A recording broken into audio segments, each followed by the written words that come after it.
Bem-vindo ao Maestria da Mente Podcast, onde abordamos o que há de melhor na neurociência e no comportamento humano. Fala pessoal, tudo bem? Hoje eu estou aqui com o Stevens, a gente vai falar sobre psicodélicos e como os psicodélicos podem ajudar em alguns transtornos, como pode ajudar na saúde mental. Vou deixar o Stevens agora se apresentar e falar um pouco mais do trabalho dele em relação a esse tipo de pesquisa. Tudo bem, Tiago? Obrigado pelo convite. Prazer danado estar aqui contigo. Meu nome é Steven Gen, eu sou professor licenciado da Universidade Federal do Rio de Janeiro, sou pesquisador do Instituto DOR e estou atualmente num sabático aqui nos Estados Unidos, estudando psicodélicos e utilizando para esse tipo de estudo o que a gente conhece como organoides cerebrais humanos. E, Stevens, para começar, porque muitas pessoas não fazem ideia, já ouviram falar, mas não sabem do que se trata, o que seriam os psicodélicos? Bom, Tiago, vamos começar com o próprio nome, né? O psicodélico, na verdade, o nome psicodélico é uma junção de dois termos de origem grega, né? Um é psique, que é mente, alma, e o outro é delos, que é manifestação. Então, o psicodélico é algo que, de certa maneira, cria uma manifestação na mente, né? É uma palavra que foi criada na década de 1950, mas o psicodélico em si é uma substância que é capaz de ativar o que a gente chama de um receptor de uma determinada molécula, de um neurotransmissor chamado serotonina. Então, acho que para a gente entender o que o psicodélico é capaz de fazer em termos dessa manifestação da mente e também em outras partes do corpo, a gente precisa entender o que é a serotonina. Tá? A serotonina é uma substância química, como eu falei, um neurotransmissor natural, que está presente principalmente no cérebro, mas também no intestino. E é uma maneira que a evolução encontrou para fazer com que você conseguisse enviar mensagens para as células, né, para as diferentes células no corpo. É uma maneira de comunicação entre as células, principalmente das células do cérebro, ou seja, os neurônios. Né? Uma série de outros neurotransmissores, mas a serotonina é um desses neurotransmissores. E ela está envolvida, né, por exemplo, regulando o humor, emoção, apetite, processo de digestão, e também ajuda a regular o ciclo de sono-vigília e o próprio relógio biológico. Então, os psicodélicos, né, que são diferentes origens, alguns são naturais, outros foram sintetizados pelo homem, têm a capacidade de ativar esses mesmos receptores e desencadear nas células do corpo, como eu falei, principalmente cérebro e intestino, respostas que, de certa maneira, acabam fazendo essa conexão e aumentando a comunicação entre as diferentes células do nosso corpo. Perfeito. E dentre esses psicodélicos, né, que você falou que interagem com os receptores de serotonina, quais são os mais comuns e quais seriam os benefícios que eles poderiam proporcionar em relação à saúde mental? Então, os mais comuns do ponto de vista de estudos, né, em andamento são a psilocibina, que é extraída dos chamados cogumelos mágicos. Você tem também o 5-metóxidimetiltriptamina, que é o 5-mel-DMT, que foi isolado de um determinado tipo de sapo. Você tem o NN-DMT, que é parecido com o 5-mel-DMT, mas esse está presente na ayahuasca, por exemplo. E você tem o MDMA, que não é um psicodélico clássico, porque ele é capaz de ativar não só receptores de serotonina, mas também receptores de dopamina, entre outros, e que também tem sido bem estudado em termos de pesquisa, né?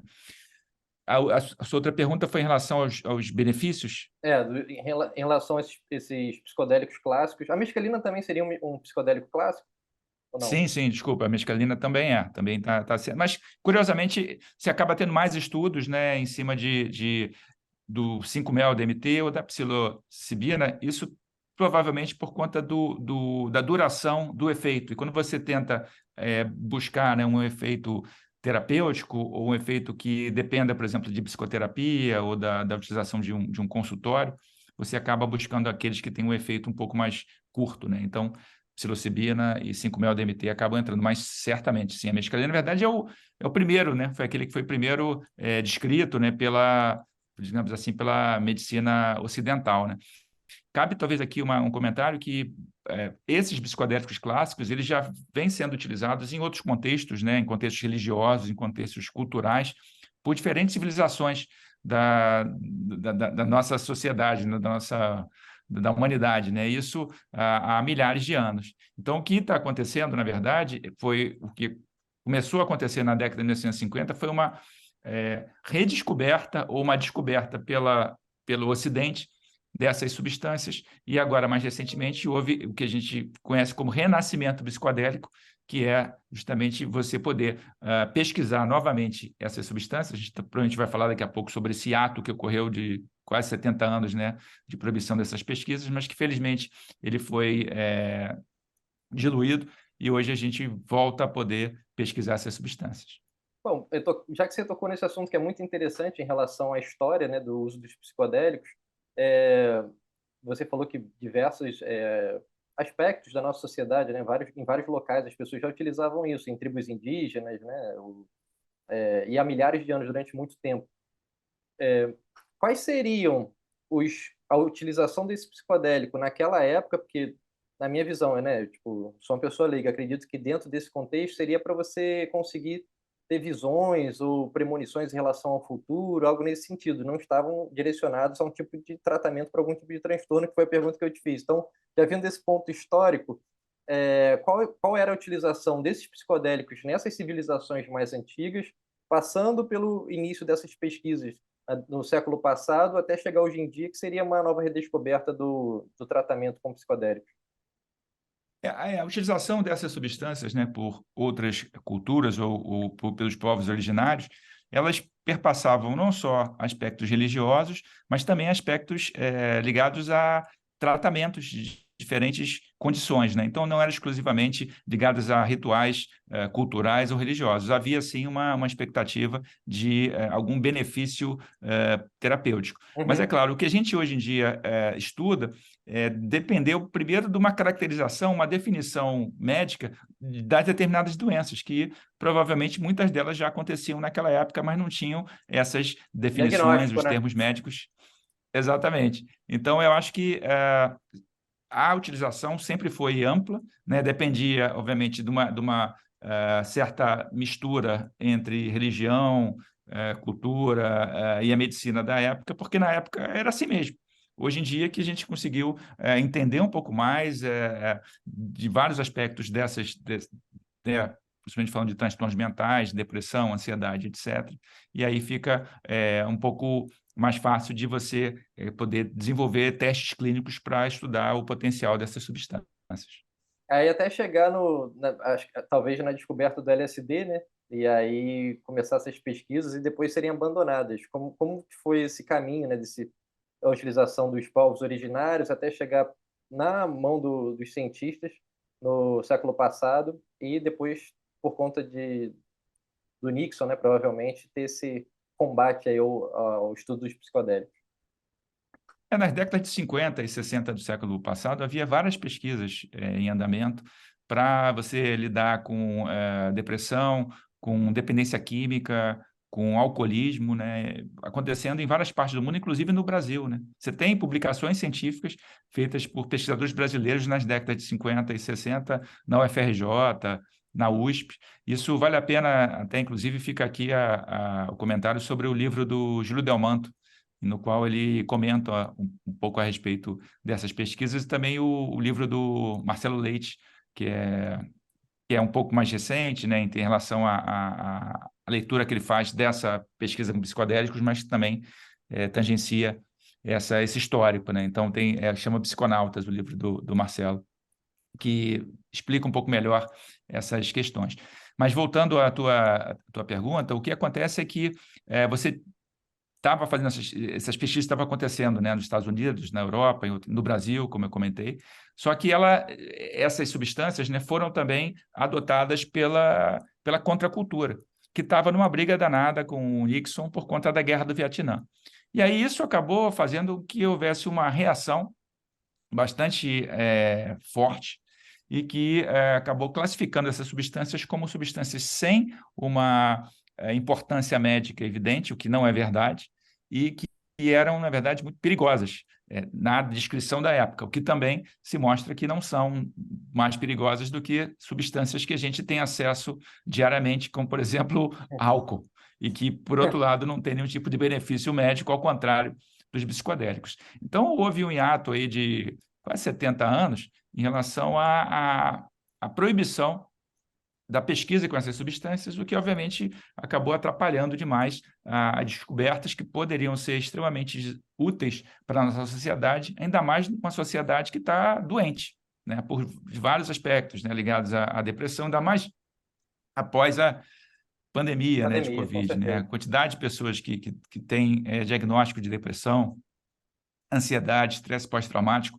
Um país como o nosso, né, o Brasil, que tem uma violência latente, isso tudo faz com que essas substâncias possam vir a ter um papel muito importante no tratamento e cura de situações ligadas a transtornos mentais e outros aspectos clínicos importantes ligados à mente, né?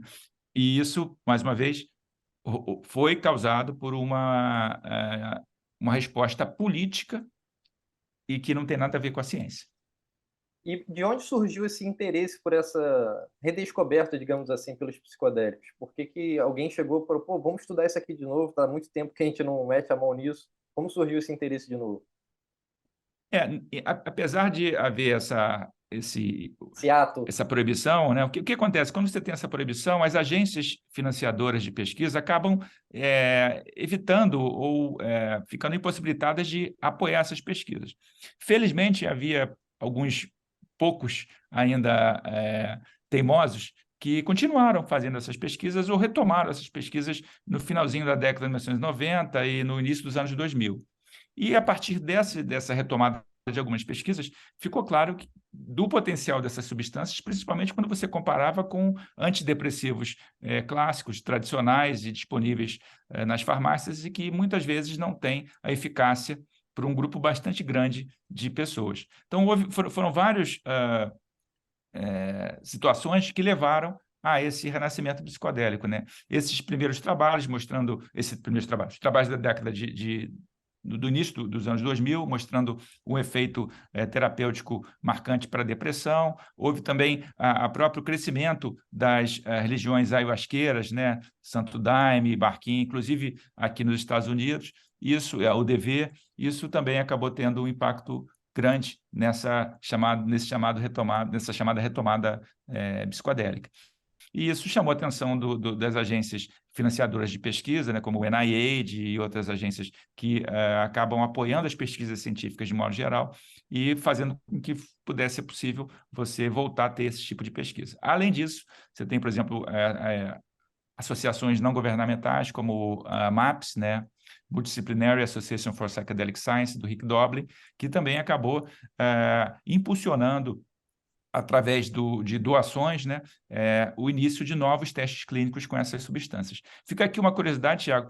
Há atualmente no mundo 400, eu fiz essa busca um pouco antes da gente começar para ficar bem atual, há 443 pesquisas ou testes clínicos com psicodélicos no mundo. Então, quer dizer, é muita pesquisa que pode, provavelmente muitas delas também vão levar à definição de novos protocolos clínicos para diferentes condições de saúde humana. Então, você abordou essa questão política e principalmente o preconceito ao uso dessas substâncias, e também tem essa questão que você mostrou, né, da contracultura nos Estados Unidos por conta do uso recreativo. E aí entrar nesse ponto agora, né, que é diferente o uso, né, através de uma pesquisa, de um estudo clínico, e o uso recreativo, que muitas vezes você não sabe nem qual é aquela substância, né, de onde ela vem, se é realmente aquilo que você acredita que está ingerindo. Então, como é que você poderia fazer essa diferenciação para o nosso público entender, né, como é feita uma pesquisa utilizando psicodélico, diferente de você pegar algum desses tipos de substâncias e utilizar de uma forma recreativa, sem uma posologia correta, né? Não sei nem se ainda existe isso, algum tipo de psicologia nesse contexto clínico, mas a diferenciação entre esse uso de pesquisa e o uso recreativo. O uso recreativo, o uso adulto, né, ele acaba sendo um pouco difícil da gente poder discutir a respeito, porque como são substâncias no Brasil ilegais, a gente não sabe nem a procedência, nem a qualidade dessas substâncias. Então, tem, por exemplo, alguns levantamentos, né, em locais onde essas substâncias são proibidas, de que muitas vezes a pessoa está achando que está tomando um psicodélico, mas em 70% dos casos não tem nem o psicodélico ali. Aquela substância está, na verdade, mascarada com outras substâncias, outros estimulantes, que aí podem ser prejudiciais. Então, Por outro lado, há iniciativas, né, aqui nos Estados Unidos, de estados que estão descriminalizando e legalizando o uso, né, estados e cidades que estão legalizando o uso dessas substâncias. Aí vai ficar um pouco mais fácil da gente poder entender. De todo modo, o que se sabe é que os riscos para a saúde são muito restritos quando você lida com substâncias que são os psicodélicos propriamente ditos e não contaminantes, né? Mas, ao mesmo tempo, acho que vale a pena a gente deixar claro aqui, ratificar que são substâncias que também não são para todo mundo, né? Assim como a aspirina não é para todo mundo, assim como o açúcar não é para todo mundo, né? Pensando aí no caso do açúcar de pacientes com diabetes. Então, há, de fato, limitações, principalmente para pessoas que têm algum histórico de distúrbio psiquiátrico, transtorno mental, nele próprio, nela própria ou em familiares, né? Então, há cuidados que têm que ser levados em consideração no caso do uso adulto recreativo dessas substâncias e que ficam difíceis até da gente discutir num contexto no qual, onde a gente está discutindo elas são ilegais. Então, a gente nem sabe se a pessoa está consumindo aquilo que a gente está discutindo. Mas, dito isso, onde elas são legalizadas ou descriminalizadas, o impacto social é muito mais benéfico para a sociedade como um todo do que prejudicial. E de que forma essas substâncias, né, que você apresentou, nos psicodélicos de uma forma geral, principalmente esses clássicos, podem ajudar no tratamento dessas doenças, né? Qualquer tipo de transtorno, digamos assim. Porque você falou que os psicodélicos interagem com os receptores de serotonina. Então, de que forma eles poderiam beneficiar algum tipo de transtorno, no tratamento de algum tipo de transtorno? Isso é uma coisa, inclusive, que a gente está estudando, né? Essa interação com os receptores de serotonina, ela não necessariamente ativa os receptores da mesma forma que a própria serotonina faria. Então, com isso, você acaba abrindo um leque de outras possibilidades que a gente só está começando a entender agora, né? Então, como a serotonina ela tem um papel importante, né, na comunicação entre as células do cérebro, mas também na comunicação entre as células do cérebro com o intestino e também em outras partes do corpo, também, inclusive plaquetas do sangue, etc., ela tem um efeito muito amplo e geral, né, dentro do funcionamento da fisiologia do corpo humano, que vai além do sistema nervoso. Mas, dito isso, há condições, a transtornos mentais, a situações traumáticas, nas quais a gente sabe que há uma certa alteração ligada, por exemplo, à neuroplasticidade, né? Então, você tem o nosso cérebro, ele tem uma certa flexibilidade, uma certa maleabilidade, que ela é muito presente durante o desenvolvimento. Então, é por isso que uma criança consegue, por exemplo, aprender uma segunda língua muito mais fácil, aprender um esporte ou desenvolver alguma habilidade. E conforme a gente vai ficando mais velho, a gente perde um pouco disso. Num paralelo, isso acontece um pouquinho também quando a pessoa tem um trauma, né? Então, quando a pessoa tem um trauma, aquele trauma ali volta sempre quando você tem um determinado gatilho. Isso porque você acabou criando no cérebro alguns canais de comunicação entre os neurônios que ficam muito resistentes ali e ficam muito presentes e são muito facilmente acionados dependendo de uma situação que faz com que a pessoa lembre daquela situação. Os psicodélicos, de certa maneira, acabam ajudando a abrir novamente uma janela de neuroplasticidade que estava dormente e que era presente em idades mais precoces e associadas ao neurodesenvolvimento. Então, esse efeito dos psicodélicos sobre esses receptores de serotonina, sobre essa neuroplasticidade, acaba sendo benéfico para, por exemplo, quando associado, por exemplo, a uma psicoterapia, para lidar com situações traumáticas, com ansiedade, com depressão. O que a gente está vendo, além disso, né, e não é só o nosso grupo, obviamente, mas vários outros no mundo, é que você pode também ter o potencial terapêutico dessas substâncias para além de condições fisiológicas associadas à neuroplasticidade, mas também associadas, por exemplo, a questões de neuroinflamação, né? E a inflamação está presente em uma série de doenças neurodegenerativas e está também presente em uma série de outras condições que vão além dos transtornos mentais. Da mesma forma como as próprias doenças neurodegenerativas, como Alzheimer, Parkinson, etc. Então, quer dizer, é tudo bastante intrincado em relação ao equilíbrio fisiológico do corpo e do cérebro. E essas substâncias psicodélicas têm o potencial de, eventualmente, interferir, a gente espera, né, a partir desses estudos, positivamente para a redução desses determinados sintomas. Uma outra coisa que me ocorreu agora, enquanto a gente está conversando, é que a gente está falando, né, eu listei aqui, né, há pouco 5 ou 6 dessas substâncias mais clássicas, mas o potencial também que a gente tem, né, se associando ao pessoal da química, de alterar essas moléculas, de criar outras substâncias com outros efeitos também é incrível. Então, quer dizer, na verdade, um tipo de pesquisa que ele não tem, só tem a crescer, só tem a trazer bons frutos através da ciência para a sociedade. E aí o Brasil ele tem um protagonismo muito interessante. O Brasil por mais que seja surpreendente, em virtude de tudo que a gente está vendo acontecer em termos de cortes de pesquisa, né? Recentemente cortes de bolsa, né? 200 mil pessoas, 200 mil pesquisadores e estudantes sem bolsas, né? Ligados à pesquisa. O Brasil, apesar de todas essas rasteiras que leva, né, da comunidade científica, ele é o terceiro país que mais produz ciência de qualidade na área de psicodélicos no mundo, só perdendo para os Estados Unidos e para o Reino Unido. Então, quer dizer, isso tem uma relação direta com o que a gente chama de uma mistura de saberes, né? A gente tem a ayahuasca, né? Dentro das religiões ayahuasqueiras, é uma coisa muito tradicional, muito importante para a sociedade brasileira. Isso acabou, e por ser legalizada, né? Ela acabou despertando o interesse dos cientistas sociais e depois acabou despertando o interesse do pessoal da área de saúde, dos biólogos, né? Dos psicólogos, dos médicos em geral. E aí a gente tem aí um caldo de cultura religioso, científico, que é muito promissor, que pode manter o Brasil nessa frente e pode fazer com que o Brasil, de fato, seja uma potência na descoberta de substâncias, na aplicação dessas substâncias psicodélicas para diferentes condições de saúde e para o bem-estar em geral, né? Porque a gente pode também imaginar que essas substâncias não exclusivamente têm que estar ligadas a um tratamento de uma determinada condição de saúde, a uma determinada patologia, mas podem também estar associadas a situações mais de bem-estar. Mas isso é uma discussão um pouco mais longa, talvez, para outro momento. Você falou dessa utilização das pesquisas, dos resultados e, junto com químicos, de repente desenvolver novas substâncias, né, para utilização no tratamento de alguns tipos de transtornos.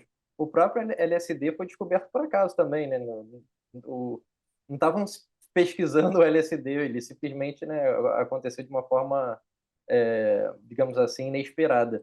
E falando agora em relação à parte realmente estrutural do cérebro, né, das células do cérebro, o que seriam os organoides cerebrais e como você utiliza esses organoides para a pesquisa dos psicodélicos?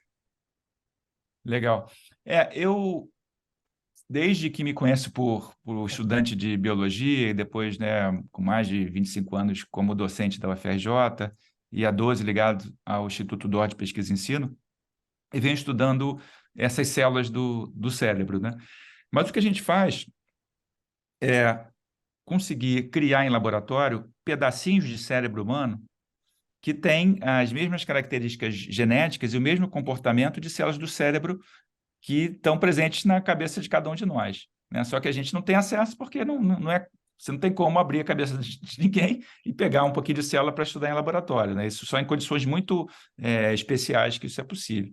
Então, o que a gente faz? A gente aplica uma tecnologia que foi desenvolvida no Japão em 2006, até o pesquisador que desenvolveu essa tecnologia, Shinya Yamanaka, ganhou o prêmio Nobel em 2012, que é você pegar um pedaço da pele, meu, seu, de qualquer pessoa, e a gente já tem, inclusive, hoje em dia no laboratório, a gente desenvolveu um outro protocolo que a gente não precisa nem da pele, a gente pode pegar a urina, o xixi das pessoas, porque também acabam descamando células ali do trato geniturinário.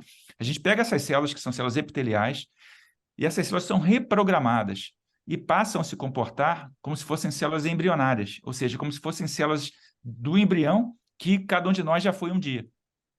E aí a gente dá informações para essas células do embrião que aí passam a se comportar e reagir como se fossem células cerebrais. Então a gente consegue criar neurônios e células do cérebro a partir da urina ou da pele de qualquer ser humano. Esses neurônios que a gente cria e outras células do cérebro, a gente faz com que elas amadureçam em estruturas que vão em torno de 5 a 7 milímetros, que têm essas conexões cerebrais presentes no cérebro real. Então, esses são os chamados organoides cerebrais.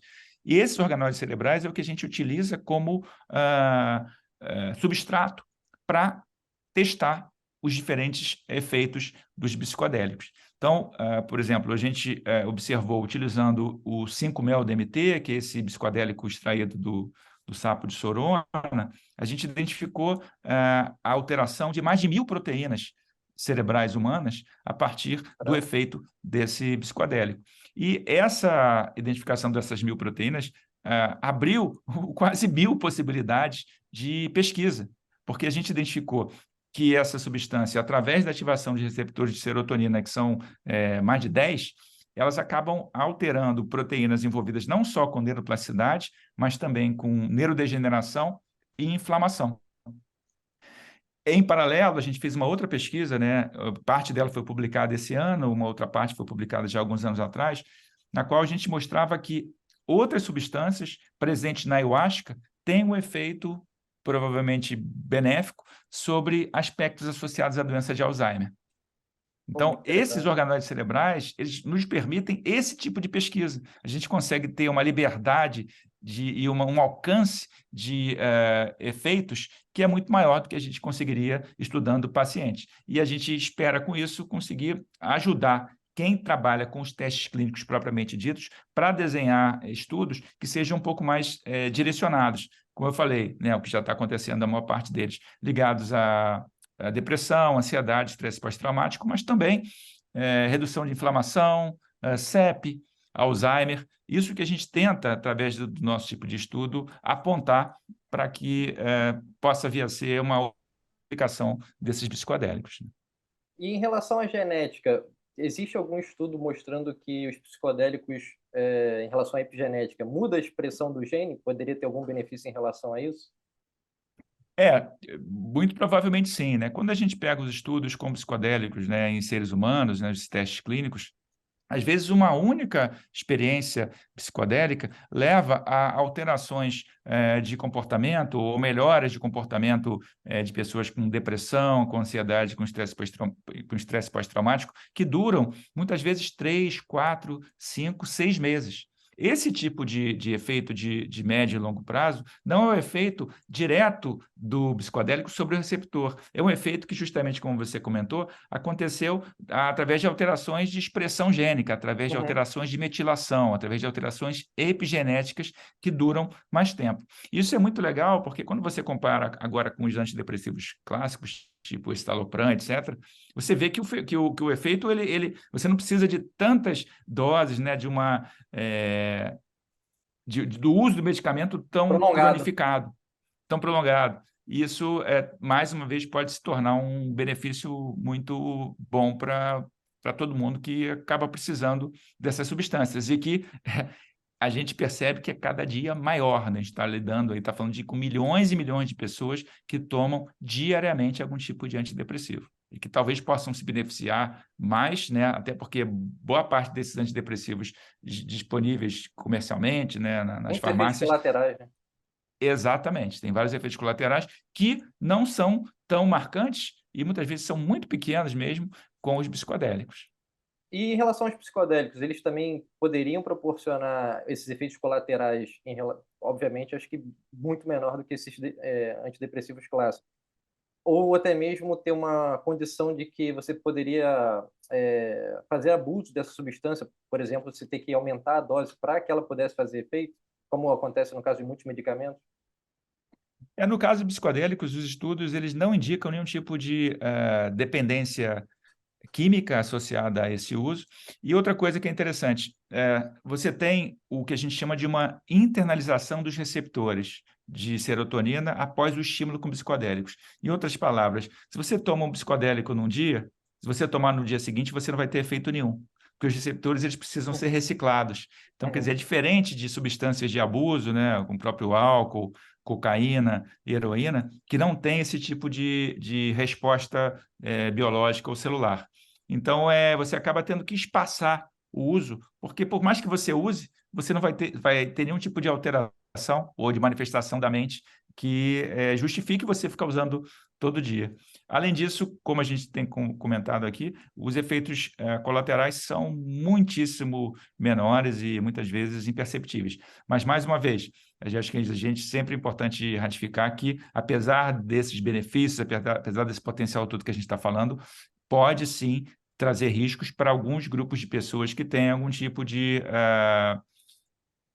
alteração genética específica que os torne mais propensos a algum tipo de intoxicação com aquelas substâncias, ou mesmo causando efeitos ligados, por exemplo, a quando a pessoa tem algum tipo de predisposição para esquizofrenia, por exemplo. Então, não, mais uma vez, a gente está falando de uma série de benefícios do potencial dessas substâncias, mas elas não são para todo mundo. Da mesma forma como a gente falou, a aspirina não é para todo mundo, pode ter efeito colaterais, ou efeito colateral um percentual específico de pessoas, o próprio açúcar, enfim, e outras substâncias que estão presentes cotidianamente na nossa vida. Em relação, continuando em relação a esses efeitos colaterais, eu, mais uma vez falando de forma leiga, né? Eu sei que algumas pessoas que utilizam o ayahuasca, por exemplo, têm náusea, vomitam, e tem aquela famosa história, né? Ah, o cara tomou, sei lá, um psicodélico e não voltou da viagem. Existe assim esse perigo de com a substância obviamente pura, né? Não essas substâncias que a gente não sabe a procedência. E ter algum risco da pessoa, enfim, não voltar à normalidade na sua cognição, em sua função elétrica cerebral normal? Então, vou dividir a minha resposta em duas, se eu ficar faltando alguma coisa, você me lembra. Bom, em relação, eu acho que foi um ponto muito importante que você comentou. Como eu falei, como a gente estava conversando ainda há pouco, né, você tem muita serotonina no cérebro e no intestino, né? Então, o consumo da ayahuasca, que normalmente é feito através, né, do chá de ayahuasca, no qual Aham. você tem o NMDMT, ele acaba estimulando muito o intestino e o próprio estômago, onde há esses receptores de serotonina. E isso pode, sim, levar, né, através da estimulação do nervo vago, Náusea. a náusea, que as pessoas acabam vomitando. Isso é verdade. Mas, mais uma vez, isso acaba variando também, depende de pessoa para pessoa, né? Obviamente, depende da dose, né? Então, a dose, não há nada que não possa ser benéfico ou tóxico que não dependa da dose, né? Qualquer coisa. Tem essa função de Paracelsus, digamos assim. Então, isso é importante. E em relação à segunda parte da sua pergunta, mais uma vez, vai depender de uma determinada predisposição do indivíduo, ou seja, quanto mais cedo o indivíduo experimentar, o risco pode ser maior, né? Então, pensando aí do ponto de vista de adolescente, adulto jovem, principalmente se ele não tiver essa clareza de algum tipo de episódio relacionado ao transtorno mental, um surto psicótico, ou alguém na família associado. Mas quanto mais velho, quanto mais, né, sênior ou madura a pessoa for, menor são esses riscos, né? Eu até escrevi um artigo uma vez, eu escrevi um sobre cannabis e outro sobre psicodélicos, né? E o título era um pouquinho assim, um dos artigos era maconha é coisa de velho e o outro era psicodélico é coisa de velho. Porque, principalmente depois de uma determinada idade, eles acabam sendo muito benéficos para lidar com questões muito, digamos assim, ligadas ao amadurecimento, ao envelhecimento, à finitude. Então, são questões que a gente precisa lidar enquanto sociedade, ainda mais com o aumento da expectativa de vida, e que são um pouco negligenciados. Então, as Uhum. pessoas vão envelhecendo, elas têm questionamentos sobre passado, presente, futuro, e os psicodélicos podem ter um papel muito importante aí também. Mas, enfim, o que importa nesse caso, há efeitos colaterais, você lembra muito bem, os efeitos ligados, por exemplo, ao consumo de ayahuasca para algumas pessoas, ligados a náusea, etc. E há também, obviamente, com doses muito altas, em pessoas que têm uma certa predisposição a surtos psicóticos, podem ter, sim, alterações que, de certa maneira, podem ser irreversíveis. Mas é um percentual muitíssimo pequeno dessas pessoas. Quando a gente compara, por exemplo, a pessoas que acabam ficando também debilitadas irreversivelmente pelo álcool, né, ela é menor. Em relação à atividade elétrica, eu perguntei porque eu tenho a curiosidade de saber se pessoas com epilepsia também estariam dentro desse grupo que não seriam convenientes à experimentação dos psicodélicos. Faz parte mesmo? Também faria parte desse grupo ou não? Cara, essa é uma excelente pergunta. Eu não tenho aqui para você dados sobre estudos específicos dessas substâncias em relação a psicodélicos. No caso de epilepsia, a gente está estudando no laboratório uma epilepsia infantil, chamada síndrome de Dravet, no qual a gente utiliza diferentes combinações de psicodélicos para reduzir o número de surtos psicóticos. Na verdade, isso já está sendo utilizado, né, por muitas famílias no Brasil e no mundo, né, com efeitos muito positivos sobre redução de crises dessas crianças. O que a gente fez foi, através da coleta da urina delas, criar os neurônios no laboratório e tentar estudar combinações de canabinoides. Você tem mais de 90 canabinoides na cannabis, mas é interessante saber se há proporções ou tipos específicos de canabinoides que sejam úteis para isso. Há alguns estudos com psicodélicos no caso do espectro autista, tá? E há também uma discussão sobre o potencial dessas substâncias para alguns tipos de epilepsia. Mas os estudos ainda são muito preliminares, a ponto de eu chegar aqui para você e dizer, olha, pô, é benéfico ou é maléfico. É bem diferente no caso da epilepsia do que já está muito bem estabelecido no que diz respeito aos canabinoides. E a cannabis é um psicodélico também, né? Não clássico, mas seria um psicodélico, então. Levando como definição psicodélico como algo que faz uma manifestação da mente, a gente pode dizer que sim, apesar de que o efeito fisiológico, metabólico e celular é completamente diferente, né? No caso dos canabinoides, eles ativam receptores específicos de canabinoides chamados CB1 e CB2, que podem eventualmente até conversar entre si, né? Porque há alguns tipos de manifestação da mente que são muito distintos quando há combinação de canabinoides com psicodélicos e quando há só psicodélicos ou só canabinoides. Então, as vias de sinalização celular são, de certa forma, independentes, mas elas certamente conversam entre si dentro da célula, e isso pode, inclusive, trazer possibilidades terapêuticas interessantes da combinação dessas substâncias. Então, Tiago, a gente está falando aqui de trabalho muitas possibilidades para muitas gerações, né, cara, de você conseguir combinar substâncias, entender como é que elas funcionam, mas sim, substâncias que alteram a percepção do indivíduo são substâncias que têm essa característica psicodélica, apesar de que a definição ela é muito mais fechada dentro dessas substâncias que são capazes de ativar receptores de serotonina, com exceção do MDMA, que aí amplia para além de serotonina outros neurotransmissores como a dopamina. Então, canabinoides, de certa maneira, sim, e até relatos de pessoas que em doses mais altas de canabinoides têm experiências que lembram, de certa maneira, a experiência com psicodélicos. E abordando especificamente os psicodélicos clássicos, eles teriam mais ou menos o mesmo efeito em relação a essa experiência mística que muitas pessoas costumam ter na utilização, por exemplo, da LSD ou da própria ayahuasca, né? Não sei se esse é o termo correto, falando dessa miração durante esse período, né, que a substância está ativa no cérebro. Eles têm mais ou menos o mesmo tempo de atuação no nosso cérebro?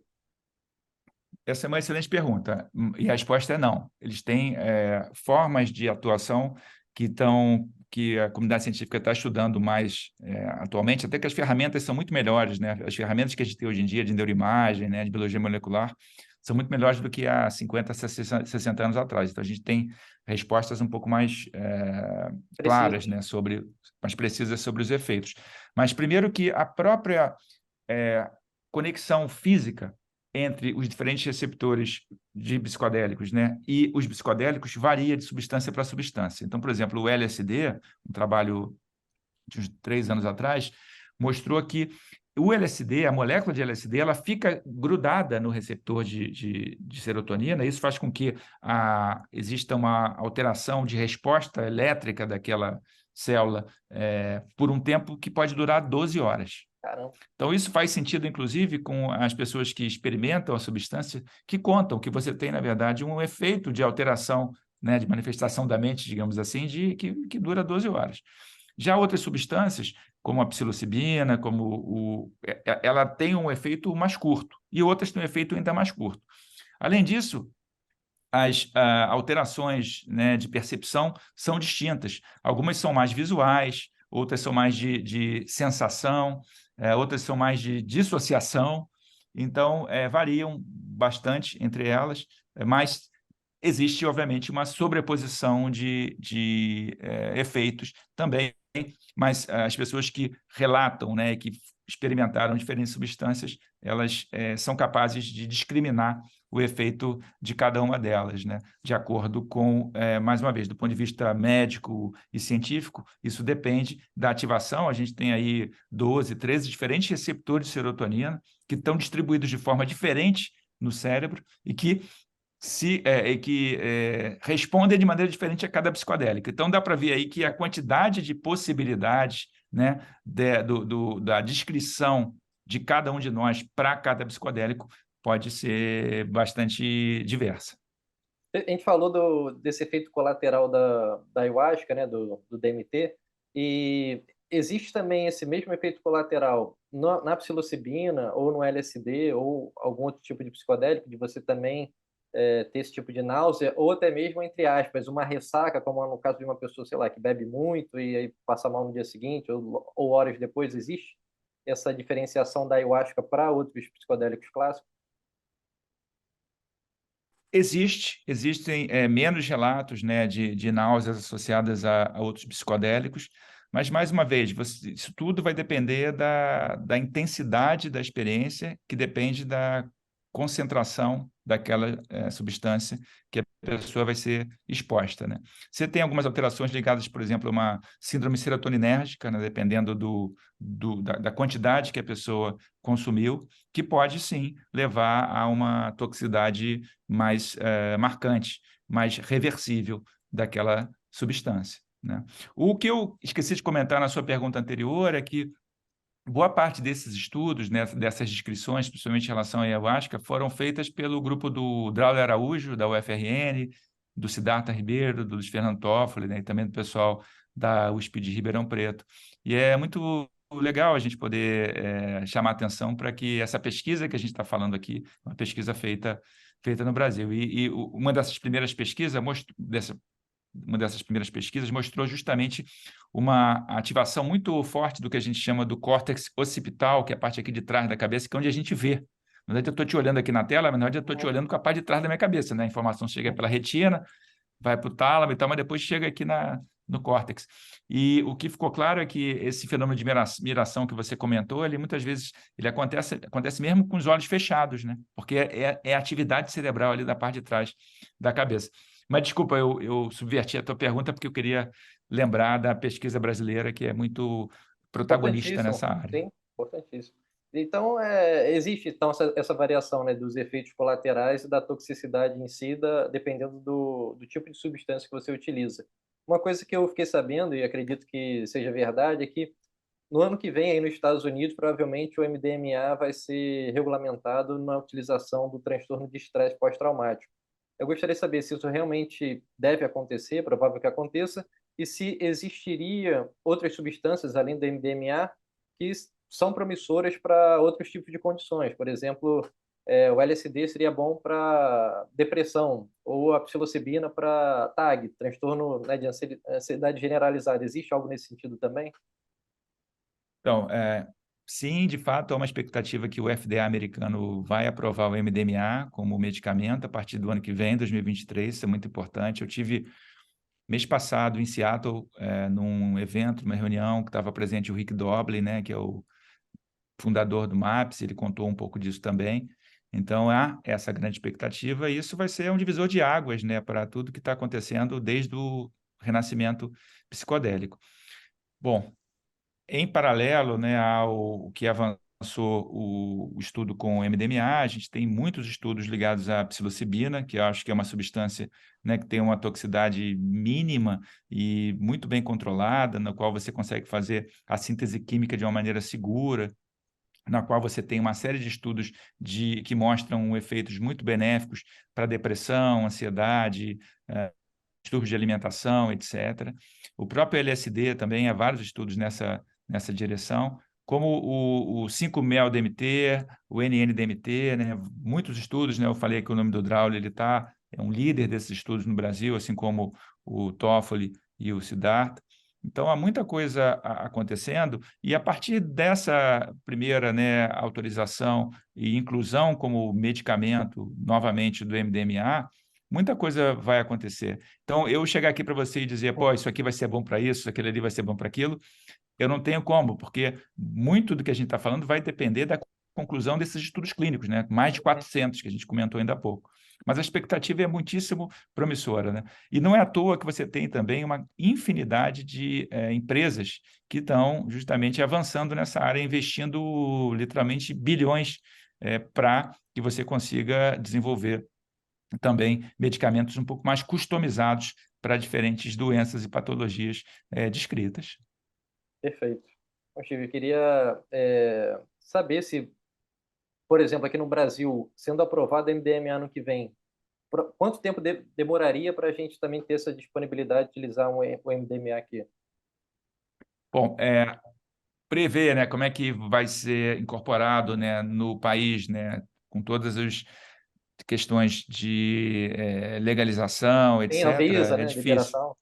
Isso. Mas a Anvisa está sendo muito receptiva em discussões sobre o uso de psicodélicos, né? Sobre a aplicação terapêutica e médica de psicodélicos, né? Tem uns técnicos lá que são excelentes, que estão muito antenados com o que está acontecendo no mundo, né? E como eu falei, como a pesquisa brasileira é muito pujante nessa área, isso também acaba fazendo com que o ecossistema lá fique aí, né, fique muito também ativo, né? Então você tem algumas startups surgindo também no Brasil com essa pegada de estudar e aplicar, melhor dizendo, psicodélicos, fora essas universidades, instituições de pesquisa como a minha, né, o Instituto Dori, a UFRJ, a UFRN, a Unicamp, a USP, entre outros, que estão estudando, se especializando, formando pesquisadores para isso. Isso acaba facilitando o diálogo com as agências regulatórias e a incorporação dessas substâncias de um ponto de vista mais sistematizado e legalizado. Apesar de que, né, a gente tem relatos já de alguns usos acontecendo, principalmente, né, e claro, em relação aos testes clínicos. Então, não tem como cravar para você o que vai acontecer, mas a minha expectativa, como da maior parte da comunidade médica e científica, é que isso vai acontecer de uma maneira suave e sendo bem recebida, principalmente porque os estudos são muito contundentes. Que bom, tomara que chegue rápido aqui no Brasil e que seja acessível para todo mundo, né? E que, inclusive, possa fazer parte do SUS, né? Dos medicamentos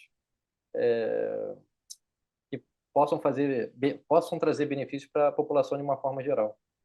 Isso é crucial, Tiago. Acho que é importante que exista justamente essa discussão com o SUS para a incorporação dessas práticas que são baratas quando você Isso que eu ia compara com perguntar, né? outros O tipos custo, né? O custo, de repente, para mim, provavelmente seria muito mais barato, porque, sim, são cogumelos, são raízes, são coisas muito mais fáceis, né, de você conseguir. Exatamente. E aí tem uma beleza daquela coisa que a gente está falando, que é essa mistura dos saberes, Muito né? De bom. você pegar uma pessoa que tem uma formação técnica, acadêmica, e você junta com uma pessoa que é, né, de um povo originário, que já utiliza aquela substância num outro contexto. Essa mistura a gente aprende muito mais do que a gente simplesmente ocidentalizar Se isolando. Exatamente. Você não é o momento, o Brasil agora a gente tem que juntar todas essas culturas e esses saberes para uma perspectiva um pouco mais ampla e sinérgica, né? Isso eu também estou muito otimista que vai acontecer. Obrigadão, Steve. Quero te agradecer pela oportunidade de conversar com você por esse tema que, para mim, é muito interessante. Tenho certeza que para a nossa audiência também. E no futuro próximo a gente conversar também sobre outros temas que envolvam neurociência e saúde mental de uma forma geral. Eu que te agradeço, Thiago. Parabéns pelo teu trabalho também. Você faz um trabalho incrível que mistura, né, a neurociência com cultura, Com arte. com cinema, com arte. E conta comigo com o que você precisar. E mais uma vez, obrigado pela oportunidade aqui, cara. Que agradeço aí. Bom dia.